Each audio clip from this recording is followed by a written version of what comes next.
So I've done 25 episodes now about weird stuff in the Bible, but I haven't talked about Jesus too much yet. And I really need to, for two reasons. One, because everything in the Bible centers around Jesus. And two, because Jesus is weird. Now, I don't mean that to be disrespectful. I just mean that he was odd. If you don't think Jesus is weird, I don't think you know Jesus very well. He's completely bizarre. His actions and emotions seem random. He seems to get set off by things that don't bother other people. He's extremely loving and gracious one minute, and the next he's kicking over a table.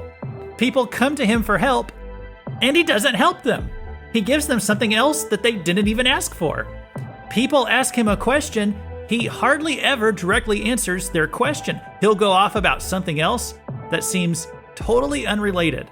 And just when he starts making sense, just when it starts to feel like you're on the same page with him, he suddenly changes direction and does something totally unexpected. And I want to look at one of those stories today because I find Jesus to be weird. And I'd like to know why he does what he does in the Bible. So turn to Luke 4 and let's get weird.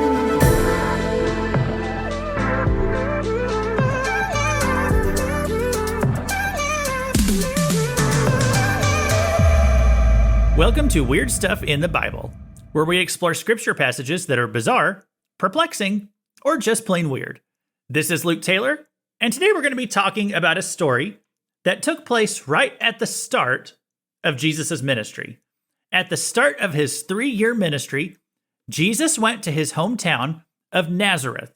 And this is where he's going to first reveal himself as the Messiah.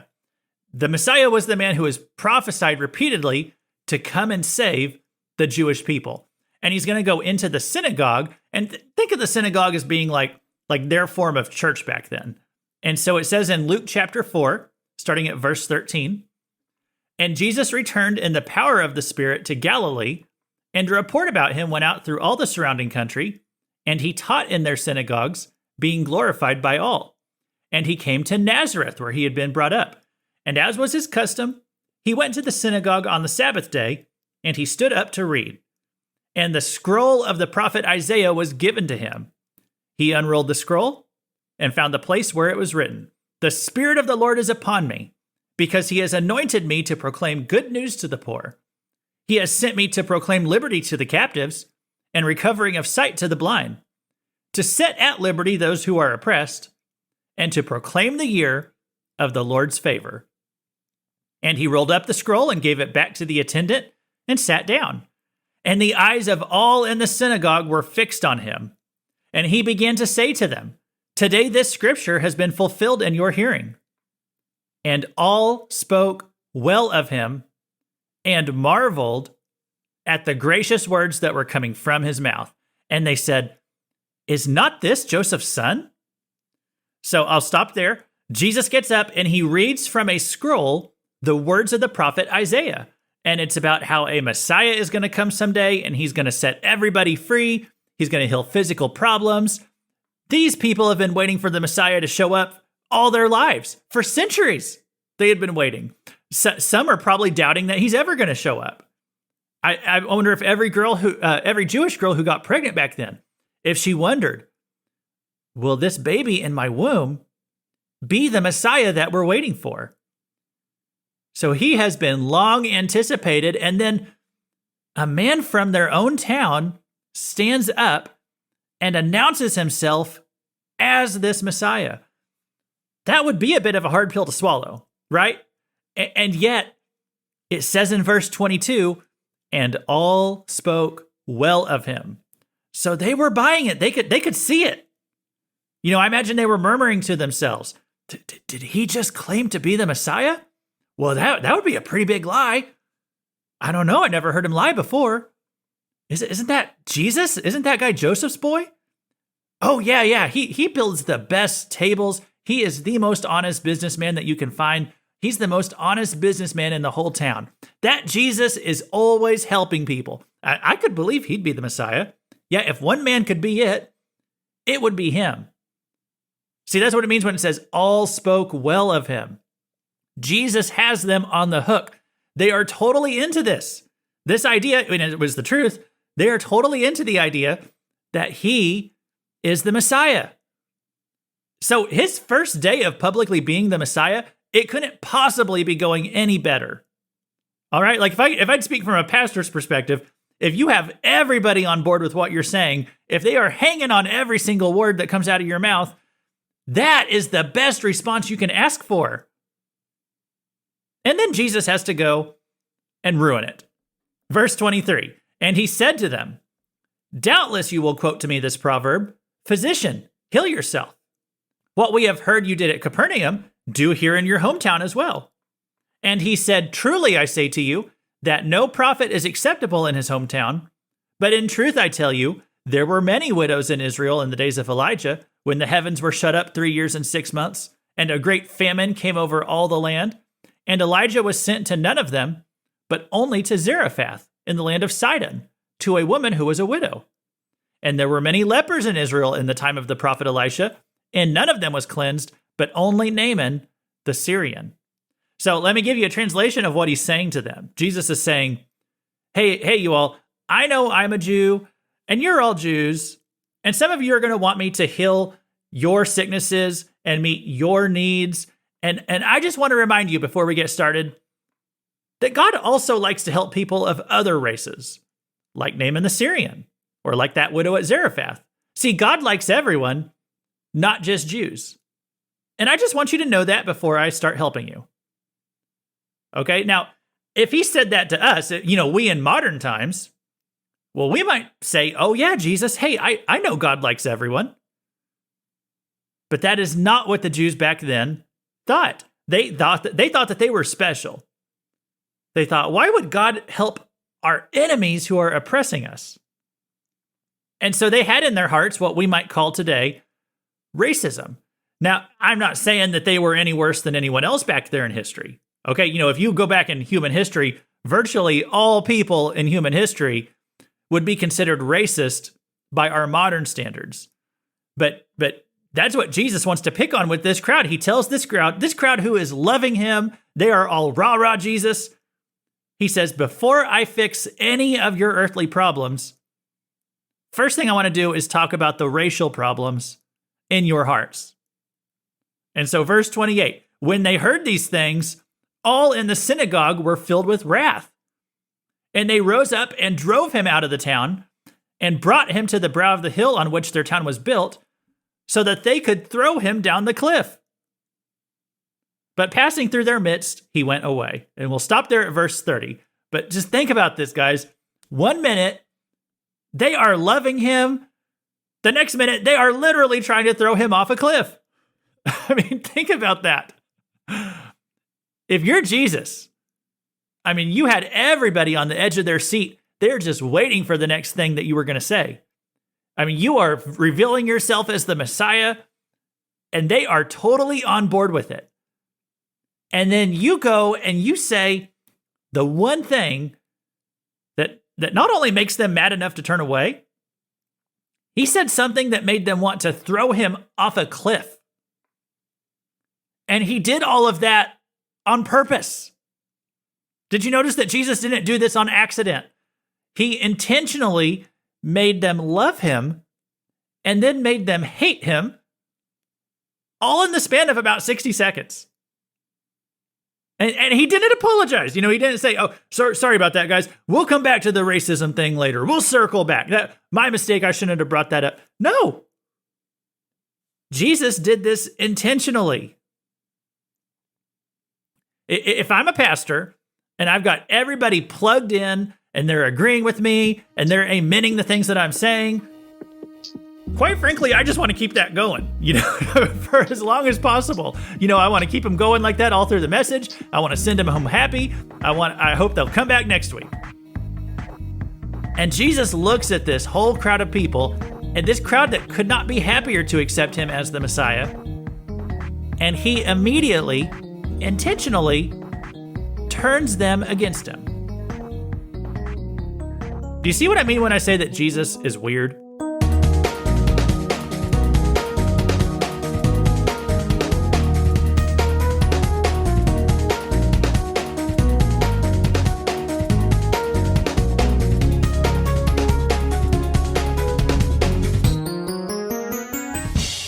enjoy getting to dig into Jesus a little bit today, and I hope you're enjoying it too. I mean, I really like digging into a Jesus story. I like trying to put myself into it and really understand what's going on.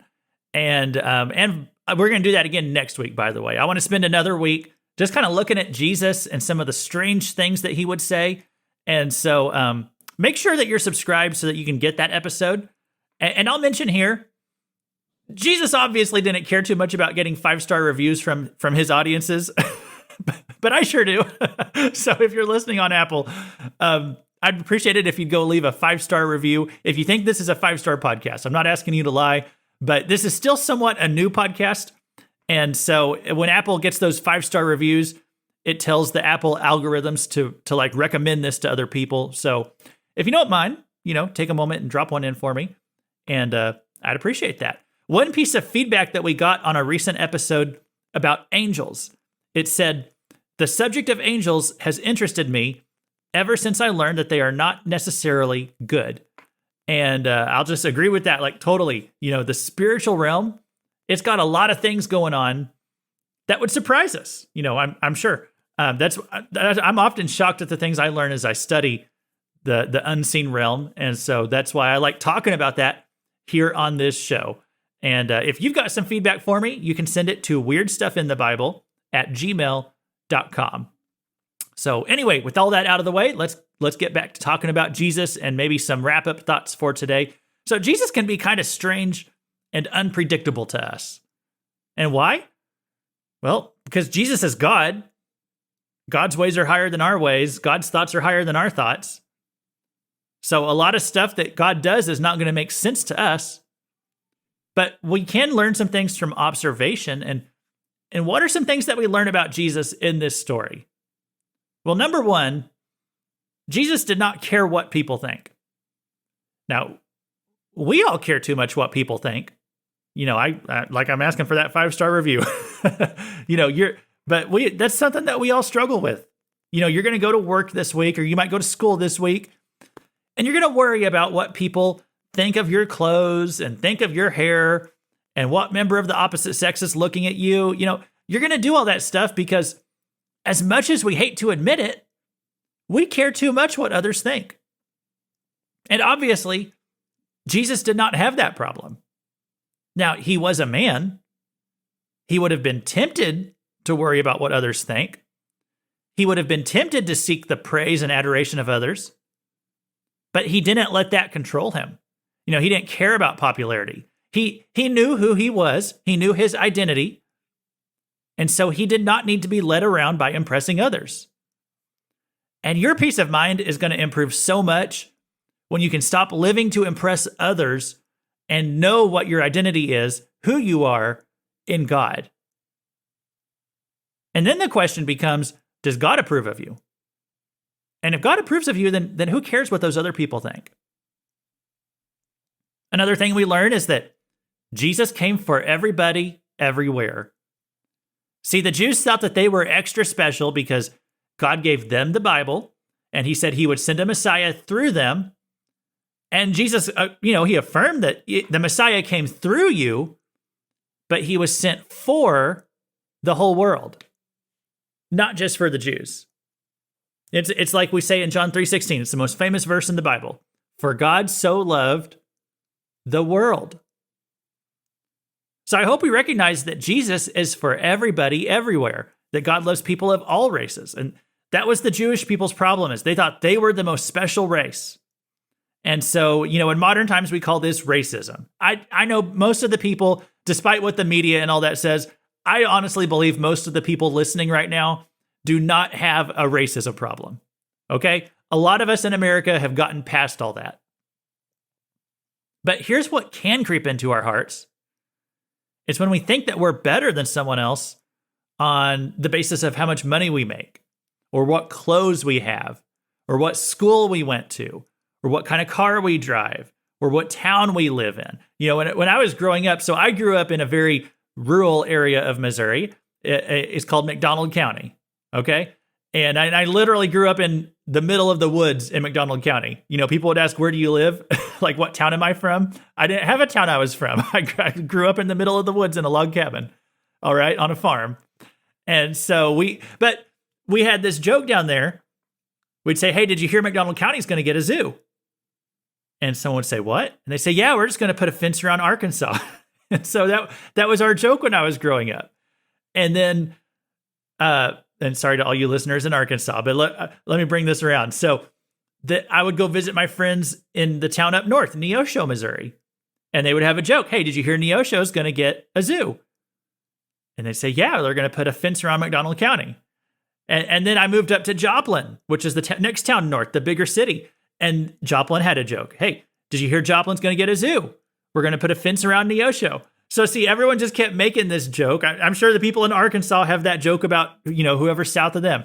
And so here's my point. We all have this way of like othering other people, making them feel like they're not included, like they're not part of our club, like we're better than them for whatever reason, usually related to money or where we live or something like that. And here's what Jesus comes along to say. He says, guys, we need to see all people as just as important as we ourselves are. And so I just point that out. If you want to be on good terms with Jesus, you need to be ready to accept everybody everywhere, because that's who he cares about. Here's one last observation I want to make about Jesus from this story. Jesus didn't just come to save you from hell for eternity. He came to fix your hearts now on this earth. See, some people think that becoming a Christian is about fire insurance. It's your get out of hell free card. They say, oh, I believe in Jesus, so I'm good. My eternity is secure. And Jesus is like, if that is all you care about, you can leave. Because this is what he did. He had this group of people in the synagogue, and they were primed and ready to accept his message that he is the Son of God, that he is the promised Messiah. But even accepting that much of his message, that was not enough for Jesus. He wanted to push their buttons a bit. He wanted to reach down into their hearts and pull out something that wasn't right. And he said, even if you want to throw me off the cliff for this, I'm going to tell you the truth, because this is the truth that you need to hear, whether you accept it or not. And that's what Jesus wants to do to you. We all have things in our hearts that need fixed. And we need Jesus to show us those things and to reveal in us what's not right. Because he's not interested in fixing our eternity if we're not at least willing to work on ourselves in the here and now. So Jesus had the crowd eating out of the palm of his hand. And 30 seconds later, he has them ready to push him off a cliff.